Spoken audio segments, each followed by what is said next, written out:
আসসালামু আলাইকুম।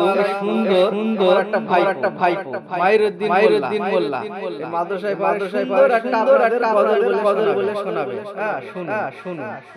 ওই খুঁটি নীল আকাশ মাঝে, ওই খুঁটি নীল আকাশ মাঝে, তুমি কুদরত ইশারায় রেখেছো এই শ্যামল পৃথিবীর চিত্রখানি, তুমি নিপন্ত